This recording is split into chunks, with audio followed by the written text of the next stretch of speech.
This season, Instacart has your back to school. As in, they've got your back to school lunch favorites like snack packs and fresh fruit. And they've got your back to school supplies like backpacks, binders, and pencils. And they've got your back when your kid casually tells you they have a huge school project due tomorrow. Let's face it, we were all that kid. So first call your parents to say, "I'm sorry," and then download the Instacart app to get delivery in as fast as 30 minutes all school year long. Get a $0 delivery fee for your first 3 orders while supplies last. Minimum $10 per order. Additional terms apply.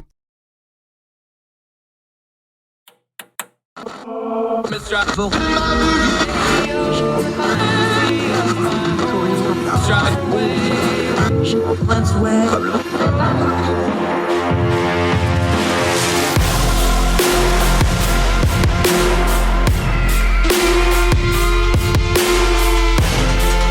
your host, Andrew Donaldson. This is Heard Tell. Welcome back to Heard Tell. Thank you so much for giving us the most precious thing you have, your time, as we do what we always do, try to turn down the noise of the news cycle, get to the information we need so that we can properly discern the times we live in. And there's a whole lot going on. Let's start with President Biden addressing the nation from the Oval Office, from behind the Resolute desk, as he pointed out to open his statements. This was hard to watch. Clearly, the president has declined in recent weeks. I know he's just coming off the COVID. I know he's had probably the darkest days of his political career as he came to the realization that he was being forced out, resigning, stepping down from the campaign, however you want to phrase it. He clearly didn't want to do it. He got to a point where he had to do it. He was talked into doing it, however you want to parse that out. Could not have been pleasant, must have been hard on him. His age and his mental acuity and his physical appearance, even from a few weeks ago, even from the debate, he looks a little more off than he did even there. The decline from President Biden earlier just this year to now is dramatic, which tells us it's probably worse than they're letting on, which anybody with a cognitive function could surmise. It's worse than we're letting on. And I didn't enjoy this one bit. I didn't like watching it. It was hard to watch. I don't want to see my president like that. We should not want to see our president like that. Now, he's going to serve out the last 6 months or so of his term. The argument for that is that he can focus on that without the stresses and travel of the campaign and just run the government as it is. And let's all be adults here. The president, by and large, by himself, he makes the decisions. He's the shot caller, but there's this whole system around him. We've had figurehead presidents before. We've had more than a few figurehead presidents where somebody else was really running everything and they were just the political front or the face of it. These are not the days of FDR where you could hide where, FDR was unable to stand and walk. They jury rigged that for the cameras because you didn't have as much live video and that sort of thing. This is a new era. You just cannot hide the decline of the president. We could argue at some other point whether he should have resigned the presidency or not. I think he should have. If he's not fit to run, he should have went ahead and resigned. I understand the argument, why not? But in the next 6 months, there's some really bad people in the world that will take advantage of the perceived weakness and the real weakness of a lame duck president who doesn't look like he's fully there right now. And I mean that with all possible due respect to President Biden. It's just the way the world works. Weakness breeds predators to come in and take advantage of that weakness. And we're going to look weak for the next 6 months with President Biden in the White House. But there's nothing to be done with that now. That's going to happen. We're going to move on to the presidential election. But it was hard to watch. And it reinforces why that debate was so devastating. Those of us who have had loved ones that are older, and that's almost everybody, because let's be honest, folks, if we linger long enough on this side of eternity, we are all going to get old. We are going to decline. Some of us had health issues much younger than old and understand these things. Some of us have had near-death experiences and understand these things, but you're going to decline. You're going to get old. You're going to get to a place where you can't do what you could do before.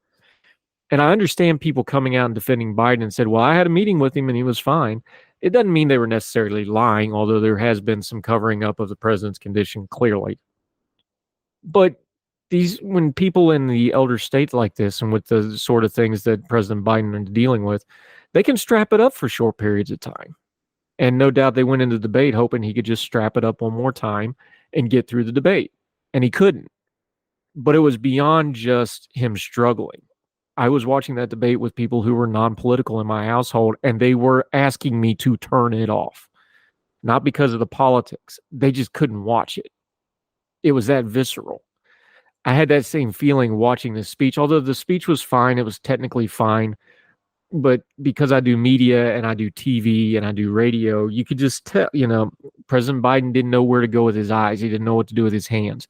He had his hands placed a very specific way, the way he braced himself on the desk. I know that because I do that. I do things with my legs and my lower body and my back off camera because I'm very fidgety and I move.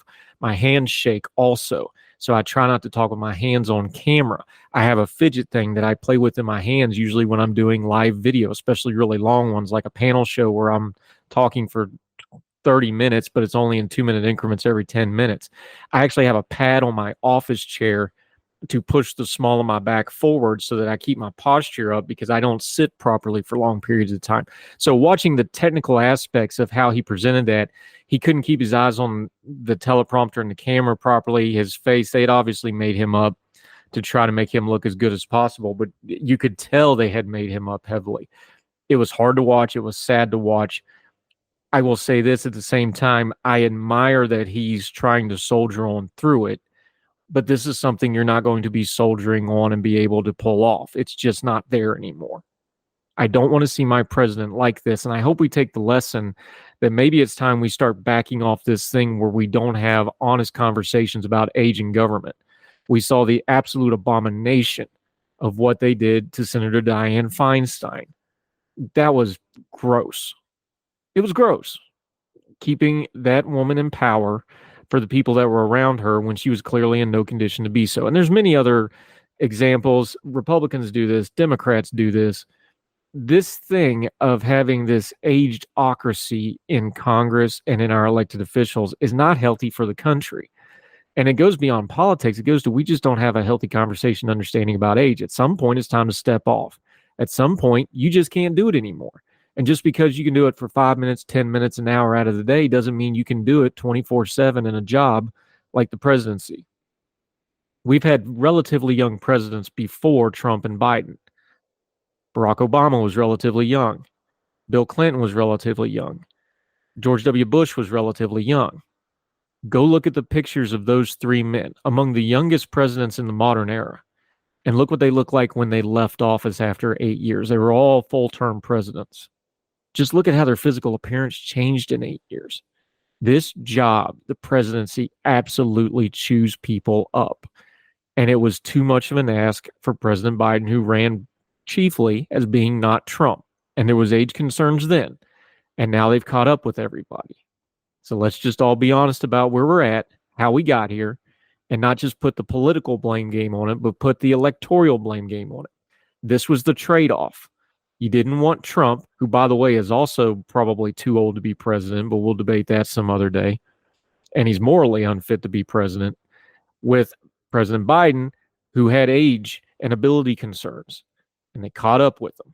And a lot of people in politics, in media, in the commentariat, they got caught because they didn't want to believe what they knew to be true. And now here we are. The switch to Vice President Harris will assuage some of this. But I hope we don't miss the lesson. If we know somebody's not perfectly fit to be president and we excuse it off and let him be president anyway, whether it's the morality of Trump or the age of Biden, it always, always, always is going to catch up with us, we, the people. And here we are again. Let's learn the lesson. More Heard Tell right after this.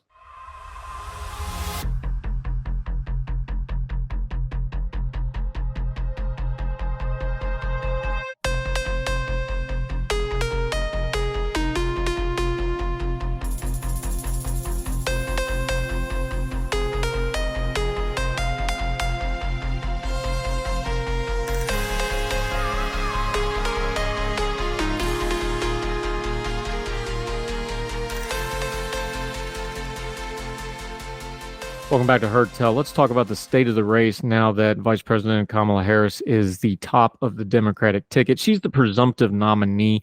That's a technicality. At the convention, they will officially, or if they still do the roll call beforehand, like they were planning to do with Biden, we're not sure yet which way they're going to do it. I suspect they'll do it the traditional way now because they're going to want that big public display of it. But the big thing here is this is a done deal. Very quickly, you saw one of the prerequisites for being a national candidate. Kamala Harris's whip operation wrapped this thing up in about 36 hours. Now, clearly, they probably had a bit of a heads up. They've also been planning this for quite some time. If they had any sense at all, knew this could have been a possibility at any time. So they jumped in. They got these delegates rounded up. The delegates are pledged, although they're not officially voted yet. That'll come here in a week and a half or so when we get to the DNC. But it was impressive, and the money flowed, and this got wrapped up quickly. That's important for the Democratic Party for a couple of reasons. One is you didn't want to have an open contested convention. That's messy for everybody. Two is if they even attempted to skip over Vice President Harris, it would have ripped the Democratic coalition and the party apart. I had openly wrote that I think they should have just wrote it out with Biden, took the loss, and focused on trying to save the House and then try to win the midterms, because historically the midterms you're going to do very well in. So you could have focused on that and just taken the L. And if Vice President Harris loses to Trump by a few less points than what President Biden was looking like he might have lost in a landslide to him, I'm not sure all this is worth it, but nevertheless, here we are. Now, she can win. She's on the ballot. She may win. But let's have a grown folk talk about the situation she finds herself into. Kamala Harris of 2019 did not make it in the calendar year 2020 for the 2020 election. There was a lot of hype about her online popularity, how she was going to excite the youth vote, et cetera, et cetera, et cetera. It did not translate past anything other than headlines and media hits. And she didn't even make it to Iowa. She didn't even make it into the calendar year. She withdrew from the race when she ran out of support and ran out of the important money she had. And she had big time backers. She had a lot of the Clinton machine, those folks that were behind her candidacy, and it just didn't work out. Also want to point out how the rest of that race went, because it's important. Remember, Bernie Sanders was winning that race, and the Democratic primary voters, it wasn't Republicans, it wasn't moderates, it wasn't independents, it wasn't the media. It was primary Democratic voters who found Kamala Harris wanting in 2019. Bernie Sanders looked like he was going to win that race. The party looked into the abyss of what that would look like and ran, not walked to the polls to elect Joe Biden, and then Joe Biden ended up winning the presidency. That's how 2020 went down. Joe Biden then elected to pick Vice President Harris as his running mate. So why do I bring all that up? A couple things. Because a lot of the headlines we're seeing now are headlines we saw then, and they're true and not true just as much as they were true and not true then. Now, she's not the same candidate. She's been in a high-profile situation. She's been doing, yes, the job of vice president is chiefly ceremonial, but it is out in the public. It does have the travel. It does have the media. She has had a couple different things. They've done a couple different quote-unquote reboots to try to give her. One was on the border, and that's one she's getting beat up on right now, hard and heavy from the right, and there's justification for that. But she's not the same candidate. She's been around a little bit more now. The stories have already started, though, on how her online ability, the K-Hive, the TikTokers, all that. Well, remember, she had all that in 2019, and it didn't work out very well. And there's also all these stories about her electability. That's a code word for she's a woman, and she's a woman of color, and is the public going to do that because they didn't elect Hillary, they elected Trump? There's validity to this to a point. Yes, there are people who will not vote for a woman for president for all sorts of not good reasons. Hillary Clinton, however, she also had some of the highest unpopularity numbers that we have ever seen, well, at least until Trump and Biden decided to run against each other again. She had really high negatives. She had been in the public spotlight for better part of 20 years, good, bad, and indifferent. I don't think that's a perfectly fair comparison. So, yes, there's people that will not vote for Kamala Harris because she's a woman, but that's not going to be the chief reason she wins or loses the election. Is there people that won't vote for her because she's a person of color? She has Jamaican and South Asian ancestry. Yeah, there's people who have prejudices, and prejudices on a spectrum going from ignorance and not knowing any better all the way down to wicked, vile racism. And we're going to see all of that in the course of events here. We've already seen some of it on social media. So there are people that will not vote for her just because of her color. There are people that will not vote for her because of her gender. That's inarguable. Are those going to be the biggest factors on whether she wins or loses? I don't think so. She is going to benefit greatly from one thing in 2019 that sunk her candidacy then, that will help her tremendously this time. Part of her 2019 problem was, and this is just objectively fact, I'm sorry if this upsets you, she never articulated why she was running for president. That is the base alloy to any successful presidential campaign. Why are you running for president? You have to answer that. Joe Biden won it because he was running to beat Donald Trump. Just being not Donald Trump wasn't enough to overcome the decline of President Biden, and he's now stepped aside because he was going to lose this election. Not being Donald Trump is her reason for running for president. Now, there's going to be a lot of the aspirational stuff, first woman president, whatever the agenda she lays out. She's going to lean heavily on her prosecutorial record. She's going to try to co-opt some of the things from the Biden administration that she's proud of. Those are all normal political things. But the reason she's running for president is to keep Donald Trump from being president. And that's her best winning argument, is to be not Donald Trump. But that's not going to be enough to win. That's going to get her close. It's going to get her closer than Joe Biden has been polling-wise for the last few weeks, especially. And this, let's be honest, before the debate, this race was pretty static, that Trump was winning pretty comfortably, somewhere in the 3 to 5 point range, and he was up in all the swing states except for one. And he was tied in that one. So where does that leave us now? We have recycled headlines that are the same, things like her online presence, things like, the sexism and racism. That stuff will translate over, and we should judge and discern it appropriately. Yes, she may do better online than some folks, but she's still going to have to put together a coalition. I've talked about it over and over again since I started doing politics publicly. This is why I never bought into Nikki Haley. This is why Trump surprised people, because his coalition is different than any coalition we'd ever seen before. This is why Joe Biden won, because he put together a traditional Democratic coalition to win. Vice President Harris is going to have to put together a coalition of voters, and it's going to be slightly different than the Joe Biden one. She'll get most of them, but she's got to get some more of them, and the more of them to get over the hump from just not being Trump, which will get her within 2 or 3 points, to beating Trump, which she's going to need another 5 or so points to really solidify, because remember, she's got to win the Electoral College in those swing states. She's going to have to sell herself, and she's going to have to sell a vision, and she's going to have to, frankly, need some help. Now, the good news for the Harris campaign is Donald Trump likes to help out his opponents by shooting himself in the foot. We were subjected to new tone for about the 4th or 5th time in my life, right around the RNC, that Trump was going to have a new tone. And he had a new tone for the first 20 minutes of his RNC speech. And then he went back to being Donald Trump for the remaining nearly hour and a half of a nearly 2-hour speech. I literally just turned it off and went to bed because I'd heard it all and I could guess what he was going to say after that. This race between Trump and Harris is going to get ugly. It's going to be nasty. It's going to play into all of those little innuendos and dog whistles and all that stuff. Not everybody, but the online people especially are going to get really ugly with the thing, and they already have in some respects. How much is that going to affect the actual race? Well, it could. Donald Trump traditionally does very poorly with women voters.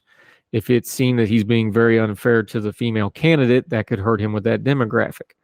Kamala Harris has to show that she can win demographics that Trump is very strong on in the Midwest, blue-collar workers, people who might be a little more liberal socially, but conservatively on things like economics. She can get those votes, but she's got to go earn them and work for them and get them. Can she get the old blue dog Democrats that Trump has done well with and get them back into the fold? She's a lot more progressive in her electoral and progressive and office-holding history than Joe Biden was. Joe Biden has drifted further and further to the left, but he drifted.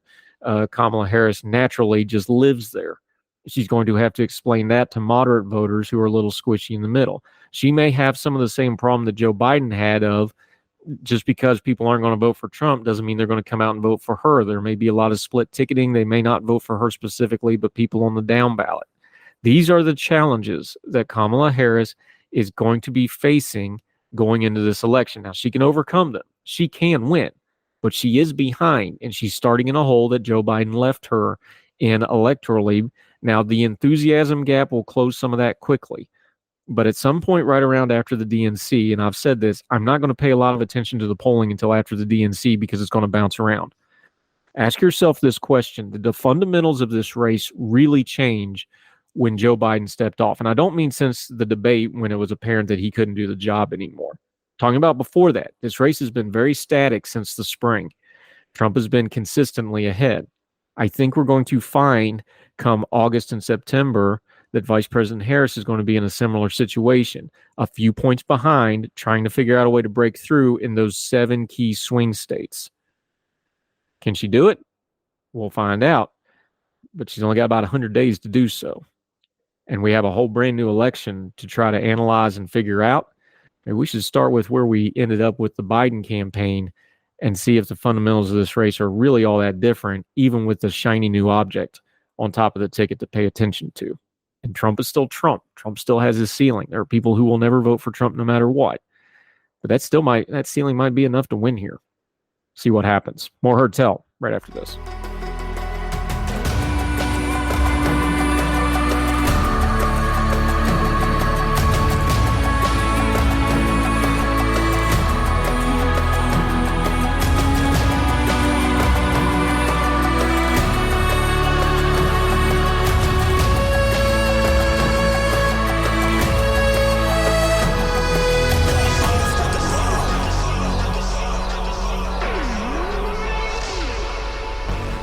Welcome back to Heard Tell. I want to talk about this Sonya Massey video for a minute.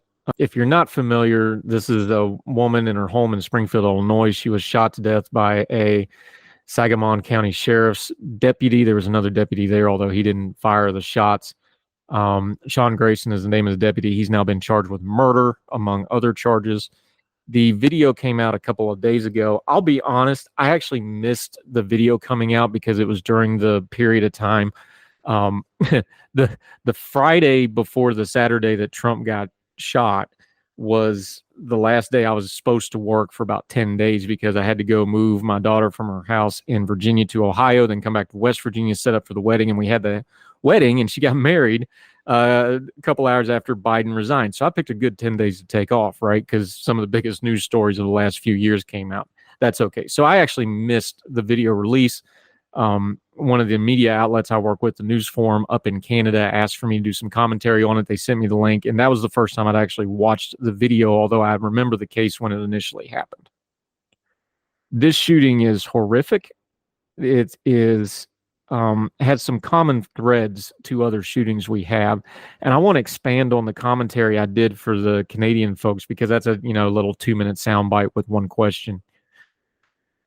There are common threads to these police shootings that keep popping up over and over and over again.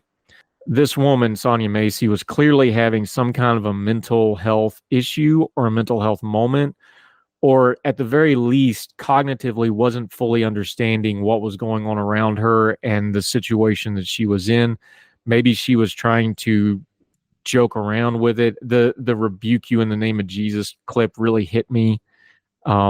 That's something every old person I ever met growing up said. It's something I say in jest a lot.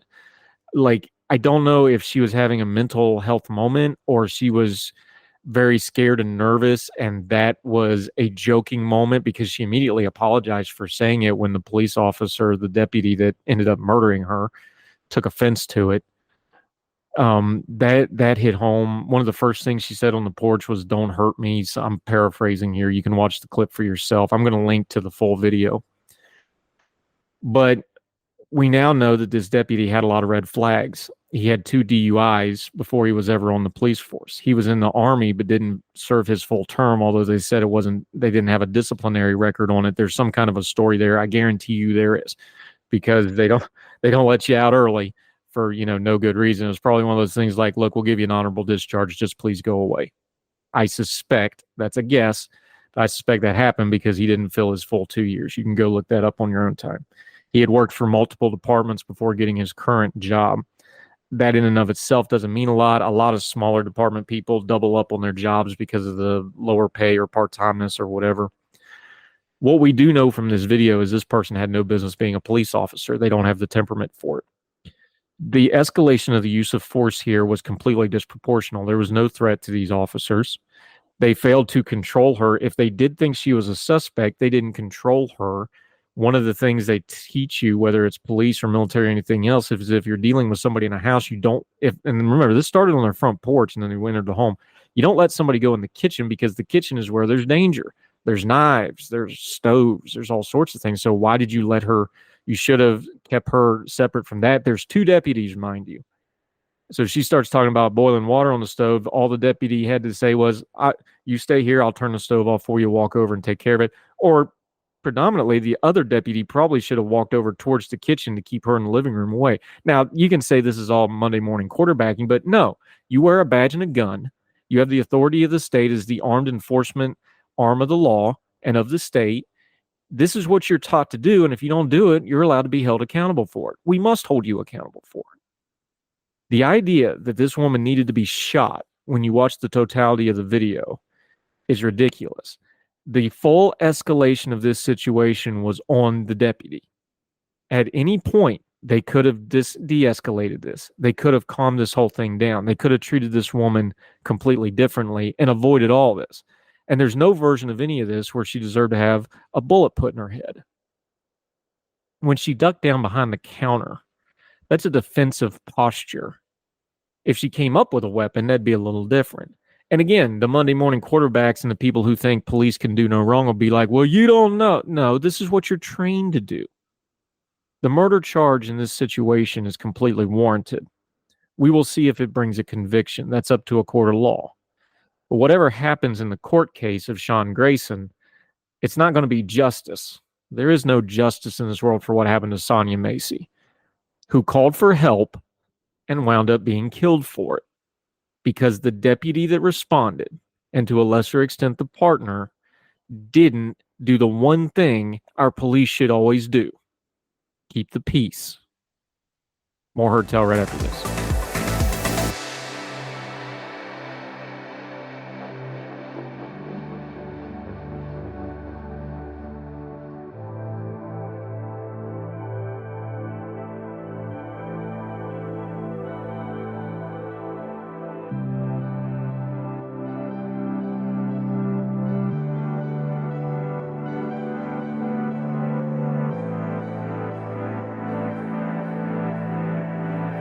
Welcome back to Heard Tell. We had protests in D.C. Benjamin Netanyahu was addressing Congress, and they call themselves pro-Palestinian protesters, but when you're spray painting "Hamas is coming" on the Columbus Fountain in front of Union Station, you're not pro-Palestinian, you're being pro-terrorist. Interestingly enough, ordinary-times.com editor-in-chief emeritus Bert Lyko, who I respect tremendously, he has clear the deck privileges with the new managing editor, who's me. As the previous editor, anytime he wants to write anything, he's welcome to do so. He can do so, and he did. And he has a piece that I think applies to this in a certain way, these protests, and I'm really fearful of what's going to happen at the DNC. I want to talk about ethical equivocal stuff, because he brought an ethical question that's on the Eton entrance exam. That's one of the elite schools in Great Britain, where a disproportionate amount of the prime ministers have gone to school, including Boris Johnson recently. And it's a question about how you would deal with protesters as an elected official, as the prime minister over there. I want to pause here before I get into this and just say one thing about the Hamas stuff. The Israeli, Gaza, Palestinian, the West Bank, and even though it's slightly different, applies to this. This is a very complicated issue with no good answer. And anybody tells you they have a good, clean answer is lying to you, or is ignorant, or is a fool. Israel is a sovereign nation that has a right to defend itself. Israel, as a sovereign nation, also has a responsibility as a democracy to keep their people in line and to do things a certain way that fits into the world order. I believe in supporting the idea of Israel, but Israel, the country, and the elected leadership of Israel has to be accountable for what they do. They don't get a free pass just because a lot of the world hates them. And on big parts of the Middle East, like Iran, would like to wipe them off the map. I'm aware of that. They still have to adhere to norms and things. They don't get to just do whatever they want to do because they're being persecuted. I am completely done with people telling me they care about the Palestinian people, but they can't condemn Hamas. Hamas uses the Palestinian people and dead Palestinians to further their cause. They don't care if Palestinians die, because the more Palestinians die, the stronger they get. The more Palestinians the Israelis kill, the more civilians the Israelis kill. That helps Hamas, and Hamas provokes, does not excuse Israel's part in it, but Hamas purposely provokes, purposely puts up human shields, purposely makes sure lots and lots of dead babies and dead women and children and dead people in Gaza so that they can get more and more power. Hamas is evil, wicked, and needs to be wiped off the face of the earth. And if you can't say that very basic statement, you don't care about Palestinian people. You don't care about Palestinian statehood. You don't care about the people in Gaza. You just don't like Israel so much that you want to support a terrorist organization that's murdering people. Yes, I understand the Israelis have killed people too, but they're a sovereign state. We can hold them accountable. How do you hold Hamas accountable? If you spray paint, Hamas is coming, you are openly supporting terrorism. That's no longer protesting. That's a terroristic threat. That's a different thing. But back to ordinary times. Bert Lyko wrote this: we freshly addressed issues of moral fitness to hold power over others here in these United States. So as one will do, I think of Mother England. Okay, not really, but seriously, I do think about leadership relatively often, what good leadership looks like, what bad leadership looks like, why bad leaders make the decisions they do. Back in 1441, Henry VI ordered that a school be founded to educate up to 70 poor boys a year at crown expense. Today, that school is called Eton College. I'm reading Bert Lyko in ordinary-times.com. We will link to it. And it's debatably the world's most famous institution of secondary education. 20 of the last 60 British prime ministers were educated there. Eton has yet to integrate women, although there's a footnote here. They do have agreements with other female schools as well. And young men who attend Eton live there 7 days a week, although, of course, their families do visits. It's Hogwarts for political nerds and the privileged. And a while back, I stumbled across a news item that this was one of the questions on a recent Eton entrance exam. This is the question, and this applies to the election we're having, and it applies to these protests we've been seeing. You can apply them to protests we've seen in the past, and we can apply it to the protests we've seen in the future. Listen to this question from ordinary-times.com and Bert Lyko. Quote, the year is 2040. There have been riots in the streets of London after Britain has run out of petrol because of an oil crisis in the Middle East. Protesters have attacked public buildings. Several policemen have died. Consequently, government has deployed the army to curb the protests. After 2 days, the protests have been put down, but 25 protesters were killed by the army. You are the prime minister. Write a script for a speech to be broadcast to the nation in which you explain why employing the army against violent protesters was the only option available to you and the one which was both necessary and moral. That's the test question. Here's what Bert Lyko wrote. It's weird to think that this would be a significant part of how the most prestigious high school in the English-speaking world would choose to test a 12-year-old's ability as a writer.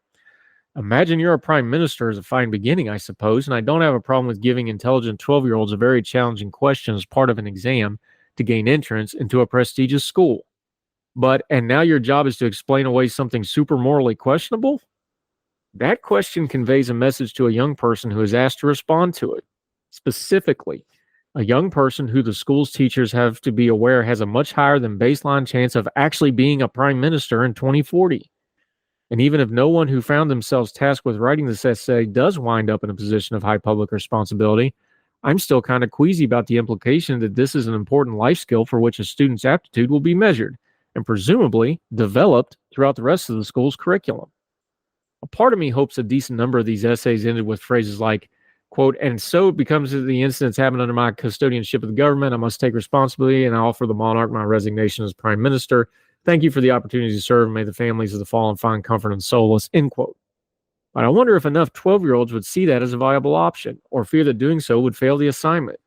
That would require a rather high degree of moral courage faced with a rather high amount of real-world risk.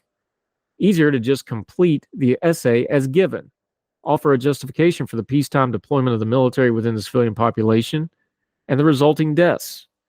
Okay, so maybe you don't need to resign to pass the test here, but I do hope what the instructors were looking for was, quote, will the student take moral responsibility as a leader for this, and if so, how? I wonder how many of the students passed this facet of the exam, and how many simply completed the assignment as given. Again, it seems like a lot to ask a 12-year-old under high pressure to gain entrance to a prestigious school. I wonder how many people aspiring to the position of political leadership would feel morally bothered by asking such a question. How many are there who realize they seek a position in which they would be confronting with such moral question, and of those, how many of those thoughts is the answer to them, and of them, how many will stick to those answers when they are inevitably confronted with the awful reality? Leadership, and particularly high-level political leadership, will involve making choices with prices surely paid in tears, if not in blood. I doubt anyone here needs any reminder of why this point upon which I choose to meditate regarding immediate American political choices, but I also hope to inspire some thoughts about how a future generation of leaders are being educated, not just here, but globally. This was timely. When Burt put this together, he didn't know we were going to have, a riot in front of Union Station where a terrorist organization was going to be spray painted. I'm sure he was thinking of things like January 6th and the Black Lives Matter riots and other instances. He's a student of history. We're getting ready to have the DNC in Chicago. We all should know, and if you don't, go Google what happened in 1968 in Chicago. We don't need that again, but we may be getting that again. There's all kinds of ugly in the world, and a lot of the ugly, if you trace it back far enough, starts with some poor leadership decisions that enabled the ugly to fester and grow. The real answer to that question, since I'm asking all of you to ponder it, I think it's only fair I give you my answer. As an analysis, I can sit back and go, well, if you have that kind of violence on the street that you have to call in the army, there was steps before that that prevented that. That means there was leadership failures leading up to that breaking out. There was also a lack of restraint with the army, because you will say things like, well, the protesters attacked the army. Well, was the army trained? Why were the protesters there in the first place? Why was there a petrol shortage because of a crisis in the Middle East? Could that have been prevented? Where was your petroleum reserves? You see, there's 1,000 steps to everything that happens. And our core beliefs of this program, I say it over and over again, almost every episode, things do not happen in a vacuum, they happen in a sequence. And everything that has to do with leadership happened in a sequence of steps of how that leader performed. So how do I answer this question? I would hope I would answer it the way Burt did. This was the only option available, but in reflection, we failed the steps leading up to it. And since we failed in leadership to where violence was the only option of putting down this mob, we are no longer fit to run the government, and we'll be stepping aside, hoping the next person does better than we did. That's the correct answer. I doubt there's very many people, Eton educated or otherwise, that would get it right. Something to think about as we see more protests, as we see more violence, as we see more presidential uncertainty, political uncertainty, in a world that will always tend towards chaos unless it's very, very tightly kept from doing so. Just think on it. More Herd Tell right after this.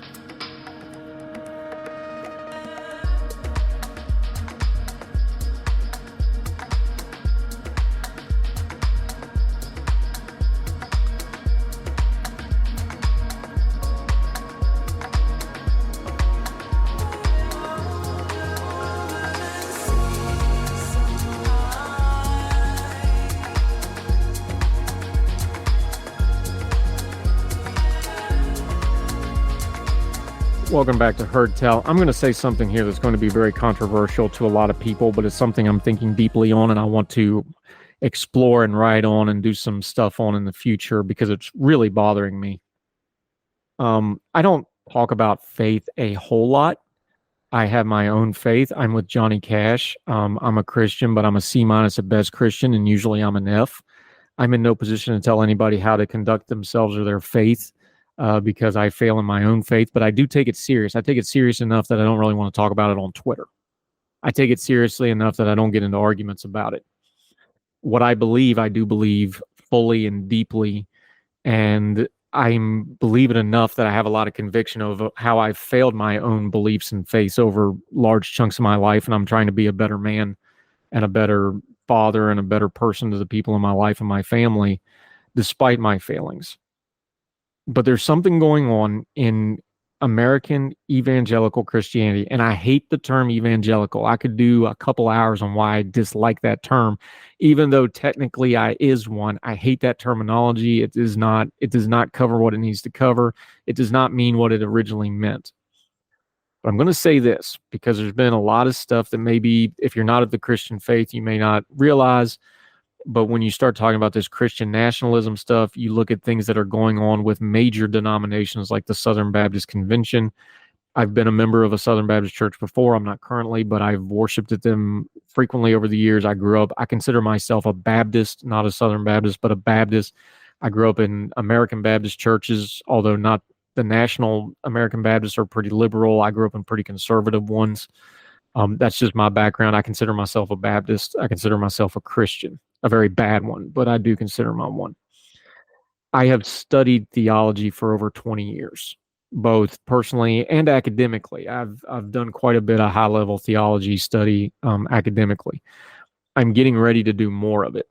I'm got some GI Bill left. I'm going to go back and study it some more. And one of the main reasons I'm going to do it is because what I've been seeing from religious leaders in the Christian evangelical community in America, this meshing of politics with the church is bad. Now, understand what I'm saying here. Yes, your convictions and faith should dictate how you see the world. It should dictate how you vote. It should dictate who you support. But that's you individually. When your church and your denomination and when your faith group as a whole becomes beholden identity-wise to politics and to political leaders, that's really bad. It's bad for your faith. It's bad for you personally in your walk in faith, and it's bad for the country, and it's bad for your church. Now, I'm just going to talk to my own community here. If you're Jewish, if you're Hindu, if you're a Sikh, if you're a Muslim, if you're a Rastafarian, God bless. Let's sit down and have some dinner, and we'll talk about all this and our various beliefs. I would love to do so, but I'm going to talk to my own community since technically I is one. What has been happening in evangelical Christianity on the conservative side is troubling, but it was predictable and you could see it coming over the last 25, 30 years.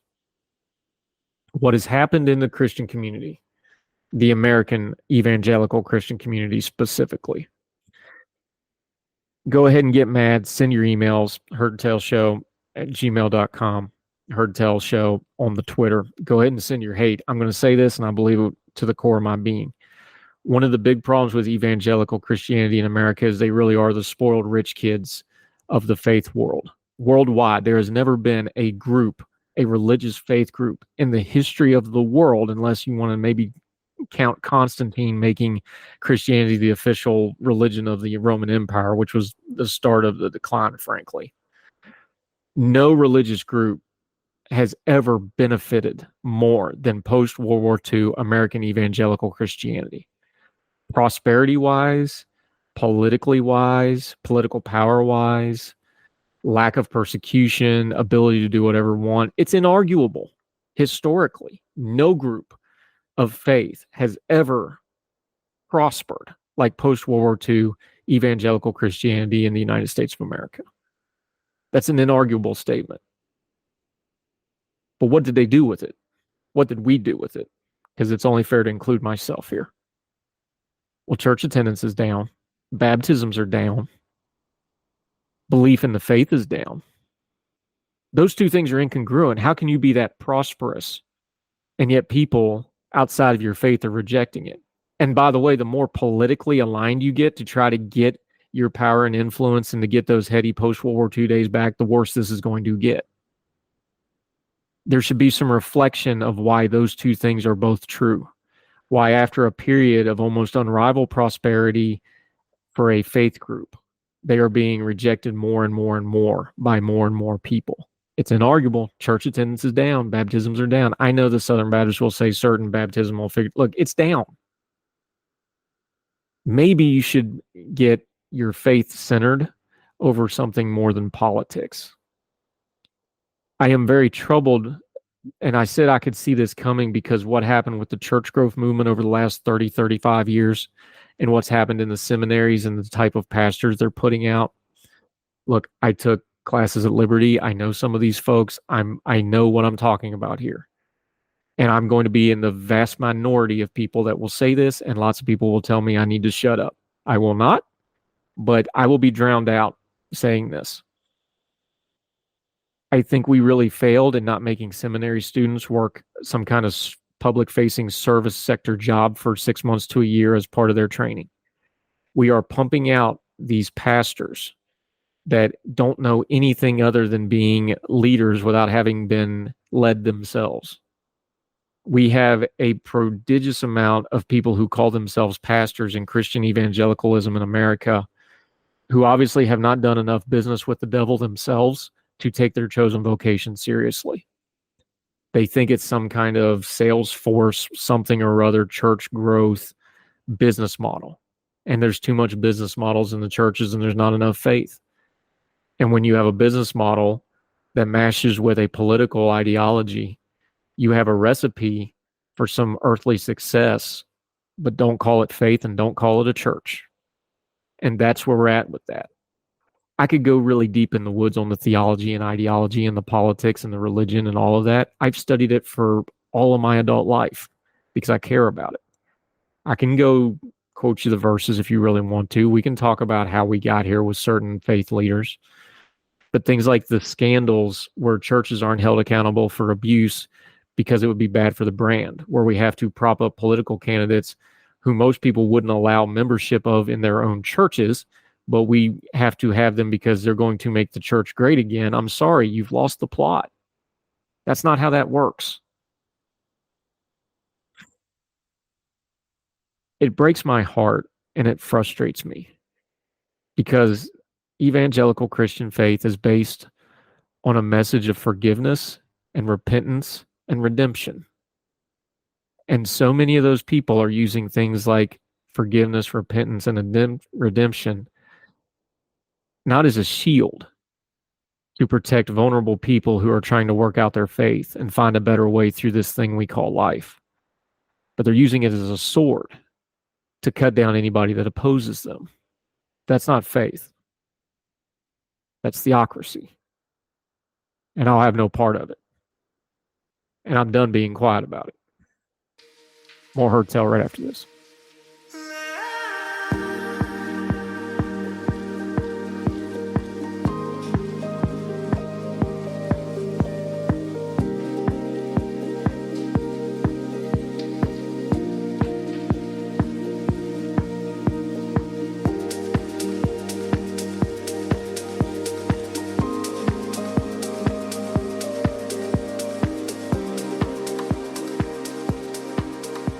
Going back to Heard Tell, let's end on a good note. That's enough heavy stuff. Katie Coyne, who's a tremendous reporter in the state of West Virginia, she writes for West Virginia Watch, where I'm getting ready to join them as a regular contributor on commentary, but she does the real work. She's an actual journalist. I just play one on TV from time to time. Ever since there's this scandal in West Virginia where they painted Babydog, that's Jim Justice's obesely cute, obesely fat, and very beloved bulldog Babydog, into a mural on when they painted the Capitol here recently. That guy's resigned, by the way, but to kind of mock that and bring attention to it, Katie Coyle has started on social media putting Babydog in famous paintings and doing it every day until, quote, I forget to do it. And the Washingtonian has actually picked this up. This is by Sylvie McNamara. For the past month, Katie Coyne, a state government reporter at the nonprofit newsroom West Virginia Watch, has dabbled in something akin to endurance art. Each day, she photoshops Babydog, the West Virginia Governor Jim Justice's celebrity bulldog, into a famous painting. Babydog sniffing the carnage of Granacea, awaiting scraps beneath the table of the Last Supper, or frolicking naked in the garden of earthly delights. Okay, we didn't need that. In one, Babydog's face becomes the head of the Van Gogh sunflower. That was one of my favorites. In another, the dog is perched atop God's back as he stretches his finger forward to Adam, enduring him with a spark of life on the Vatican ceiling. My personal favorite, there's the famous mob scene painting, and it's got Jim Justice holding Babydog's butthole up during the State of the State where he was making fun of Beth Midler. These are just classic. You got to go through them. But anyway, back to the piece. Coyne tweets these images daily. They're silly, but they're also pointed, a response to a Stranger Than Fiction incident back in June when Babydog's likeness was spotted in a historic mural that had just been unveiled at the state capitol. For a few days, reporters struggled to get the basic answers because we can't get any answers out of the Justice Administration. To get basic answers about how and why Babydog's in the painting, so Coyne photoshopped a droll critique of the governor's chilly relationship with the press. It's not chilly, it's non-existent. Anyway, now Coin's durational performance has lasted more than a month. Day 35 was Babydog in the Bruegel painting of the 16th century greyhounds. I called her to chat about these things, and there's an interview, and it's fantastic. Read the whole thing, but it's just a little lighthearted. This is something new in media that I think is effective. If you can use humor, if you can use a little bit of mocking to get your point across, it's extremely effective. Good for Katie Coyne. Again, full disclosure, starting 1 August, I will be collecting a check from West Virginia Watch, but I'm proud to do so. They do really good work. I'm excited to write commentary for them. It's a great opportunity for me. But check out Katie Coyne. We're going to link to the piece in the Washingtonian. Check out all the tweets on Babydog and Famous. Babydog and American Gothic is classic. You just got to see these. It's a lot of fun. We will link to all the pieces. That'll do it for Heard Tell. We covered a lot of bases today. Make sure you check out the podcast, iTunes, Spotify, iHeartRadio, Spreaker, any platform you can think of, domestic and or internationally. We're on a couple over in India, believe it or not. Hi, India. We see you. Appreciate y'all. Over in the UK, France, we're on a couple different platforms.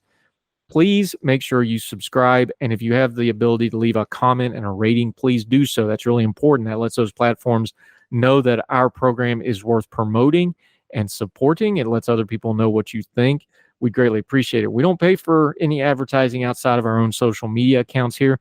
So if you do us a favor, it only costs you a click. If you use another click to share us on your social media, we would sure appreciate it. Also, the full archive of Heard Tell is now up on YouTube. It took us about a week and a half to get that all on there because it's over 700 episodes.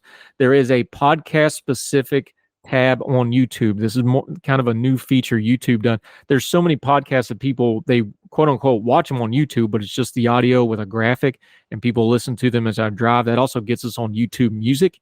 That has all been set up. It's up and running. We had a couple glitches because YouTube gave us a couple strikes on stuff that had been up for years. We've got that all lined out now.